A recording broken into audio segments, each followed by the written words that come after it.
Oh, just leaving the gym. It's about 1 o'clock. Got here at about 11:30. So we got it in. We got it in. About an hour and a half or so. We got it in. Let me tell you something, folks. I don't work out to look good. I don't work out to stay in shape.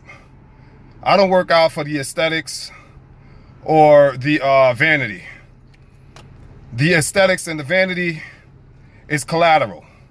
It is completely collateral, meaning it is secondary. It is a result. Okay, it is a result of. It is a resultant of the workout. It is not the primary purpose of the workout. It is totally secondary. But I killed it today. Today's workout was like yesterday's, probably a little bit better because I did a little bit more in terms of duration. I went a little longer. But let me tell you something, folks. Why I work out. I work out because life to me is analogous of an exercise. It's tough, it's rough, and it's heavy. Sometimes life can be heavy. Right now I'm in what's called a vortex. A vortex is a whirlwind where you have a series of things that are events that are spinning simultaneously out of control. So I'm in my own vortex right now. I've just been hit with like 3 tsunamis at once, right? So there's 2 things I could do. I could fold under the pressure. I could get nervous. I could go into depression. Or I could get in this gym and work my ass off. Let me tell you something, folks. There's something spiritual that comes with exercising. The brain has what's called the VTA, ventral tegmental area, the striatum, and the nucleus accumbens. Those areas in the brain, if you talk to any surgeon or any brain doctor, or anybody who works on the brain, I don't know what the medical definition is. I'm not that smart. But if you talk to any head doctors that work on brains, they'll tell you those areas, the VTA, nucleus accumbens, and the striatum, those areas are responsible for the secretion of all the different chemicals that makes us feel good. And that keeps us, whole and balanced, etc., etc., etc. When you work out, you activate all these 3 areas that I just named. The 3 aforementioned areas you actually activate when you exercise. So when you exercise, aside from the aesthetics and the vanity and the physiology, you're actually improving your overall mental state. You're improving your health. You're reducing the risk of depression.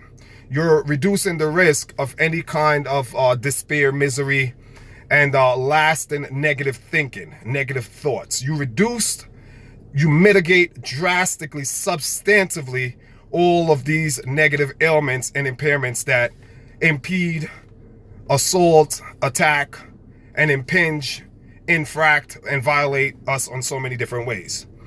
So that's why I work out. And another thing, let me tell you something. When the world tries to break you, look, the Bible says pride goes before destruction, and that God does not like a haughty heart, meaning like high-minded, thinking more of yourself, conceited, cocky, arrogance. God, the Bible speaks against that. But let me tell you something, folks. I believe that, but I also believe there's more to that. I believe that out of context, those things are bad. If you're arrogant, out of context, it's no good. When I say out of context, here's what I mean. When the world tries to make you feel like shit, listen, take heed to this, folks.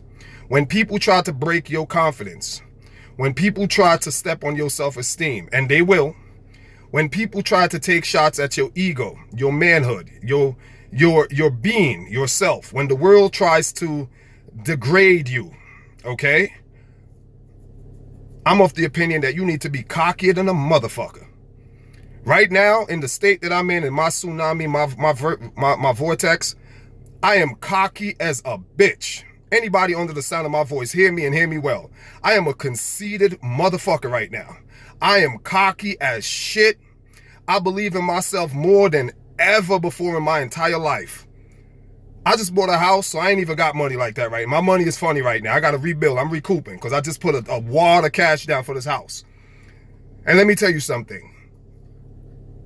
No money in my pocket or not, assets or not, real estate or not, woman, kid, any material or not, car or not, my confidence is through the motherfucking roof. There is not one motherfucker in this earth, on this planet, that could ever make me feel less than or lack of. My confidence is through the motherfucking roof. I say that shit on social media. I'll go in front of 1 million people. I don't care how I look, how I don't look, how I do look. My confidence comes from the other dimension. I reach into the invisible dimension of waves of wave functions where all probabilities exist. There is a series of probabilities, and I reach into that invisible realm, the formless, the shapeless, and I extract. I draw out of the invisible confidence. I draw immaterial confidence out of the immaterial realm and manifest it in this 4-dimensional space-time continuum. I reach back into the other dimension of where a series of probabilities, a wave of probabilities all exist simultaneously, where non-material matter exists at all locations simultaneously at the same time. Go study quantum physics and study quantum mechanics. You'll know what the fuck I'm talking about. And I reach there and I pull confidence from there. So nothing of this realm can move my confidence, because my confidence is not from this realm. It's only manifesting and showing up in this realm. But until you know about 5th dimensional thinking, till you know about the substratum, till you understand what superimposition and superimposed of frequencies, till you understand what that means, you can't fuck with me.